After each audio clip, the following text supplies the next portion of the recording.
halmashauri ya manispaa tunatoa mikopo ya 10% ambayo inatokana na mapato ya ndani. Mikopo hii haina riba, inatolewa kwa vikundi vya wanawake, vijana na watu wenye ulemavu.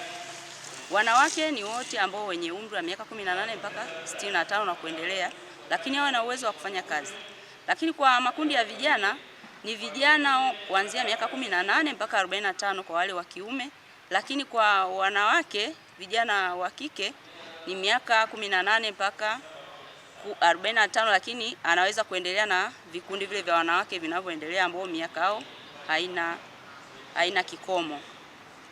Sasa tukija kwenye masuala mazima ya mikopo, Rais Samia Suluhu Hassan, mheshimiwa wetu mkuu wa nchi, aliona kwamba wanawake au vijana na watu wenye ulemavu wanapata changamoto katika uendeshaji wa miradi yao kwa kutokuwa na mitaji.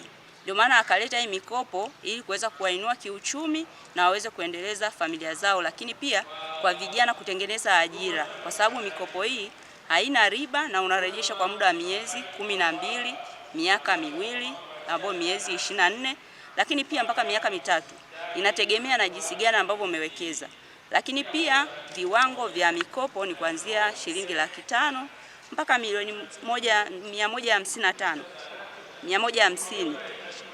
Unaweza ukakopa ukiwa kwenye kikundi ambacho kinazalisha. Lakini pia unaweza ukawa na wazo la biashara au wazo la kuanzisha shughuli fulani, ukakutana na wataalamu, kulingana na lile andiko liloandika, unaweza ukapata mkopo. Ni tofauti na mikopo ambayo inatolewa na benki hizi au na mashirika au na makampuni. Unakuta wanawake wengi wanakopa kule, lakini wanatumia fedha nyingi kwa ajili ya riba, wanachukuliwa vyombo vyao, wengine wanauziwa vyombo, wengine wanapelekwa mahakamani. Mikopo ile inakuwa ni kausha damu, inakuwa ni ya kausha damu. Kwa hapo unakuta mwanamke anafanya kazi, lakini anamfanyia yule mwenye kampuni au anafanyia mtu ambaye amemkopesha. Lakini sisi kama serikali tunatoa mikopo ambayo haina riba, lakini pia ni nafuu, lakini pia unaweza ukakopa, unakaa na mkopo miezi 12, unakuwa unarejesha kila mwezi. Lakini pia lingine ambalo ni zuri zaidi, unavyochukua ule mkopo unakaa nao ndani ya miezi mitatu bila kurejesha. Kwa hiyo pale tunasema kwamba unatengeneza biashara yako ili iweze kuwa na uwezo wa kuweza kuendelea kulipa lile rejesho lako la kila mwezi. Kwa hiyo ni wasihi sana wananchi wa manispaa Sumbawanga, lakini pia na mkoa wa Rukwa kwa ujumla kuweza kuchangamkia fursa ambazo zinatolewa na rais. Pia tuna mkopo mwingine ambao ni mkopo wa 7%.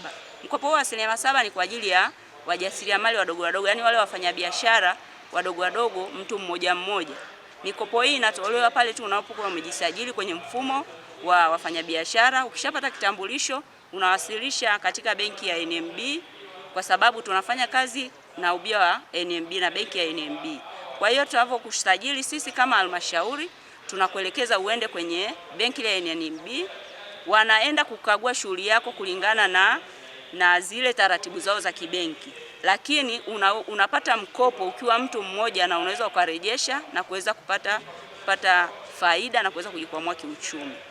Lakini pia kuna zabuni, kuna mikopo au kuna shughuli ambazo zinatolewa. Ukishajisajili kwenye mfumo wa NeST, una uwezo wa kuweza kupata kazi kama kijana, ikiwa kama kikundi mmeshasajiliwa, mnapata kazi mnafanya, mnalipwa, lakini mnapata kipato ambacho kitawasaidia nyie kuweza kujikwamua kiuchumi. Kwa hiyo ni wasihi sana vijana, wanawake, lakini pia watu wenye ulemavu waweze kujitokeza kuweza kuchangamkia hizi fursa ambazo zinatolewa na serikali ili kuweza kujikwamua kiuchumi, lakini pia kupunguza ukosefu wa ajira kwa vijana, lakini pia na kwa wanawake. Asanteni sana.